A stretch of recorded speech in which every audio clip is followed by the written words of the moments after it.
Jinsi unavyojua maisha ni duni, tukingali katika vita, tukingali bado tunatoka mkimbizi. Kwa muda tu kidogo eti tununue dokima. Kufatana na hiyo sisi hatutaweza zile dokima za tunaombwa, hatuwezi kufatana na hali yenye iko ngumu sana hapa Uvira. Kwanza dokima za mingi ziliharibiwa na M23. Dokima zingine ziliibwa na wakapeleka mabajaji na mapikipiki. Kwa sasa muda kidogo tu ni barabara, naona hali kuwa ngumu zaidi. Bado mkaaji hapa Uvira ana masumbufu zaidi. Tulikuwa naomba serikali, sisi hatukatai kuuza dokima, wasubiri watupe muda na jinsi mambo bado kingali hayakuwa vizuri ya kupanga, kisha tutanunua dokima nyingi. Kwa hiyo wakati hivi hatuwezi nunua dokima bado, kwanza M23 kingali tu hapa kupata, kingali tu hapa karibu.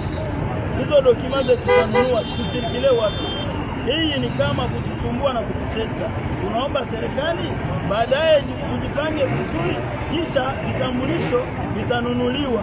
Asante. Yaani nyinyi mnapingana na sheria? Sisi hatupingani na sheria.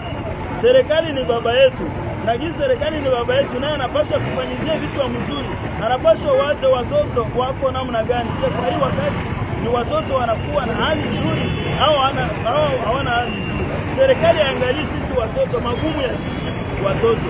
Na kwa nini kujipatia sheria kufunga barabara? Amoni kama tuseme mnaleta vurugo na ni kinyume na sheria? Sisi hatufungi barabara, wao ndio wanatufungia tusipite, kwa sababu hatuna zile documents, na ijapokuwa documents zetu zilibiwa na M23, zingine zilichaniwa mumanyumba, na saizi ndio tukingali tunajiangalia gisi tutajipata. Najua kuangalia kabisa activity gisi itaweza kuwa vizuri. Sisi tuko bane grandi, hatuna kazi yoyote, mnataka tuingie uwizi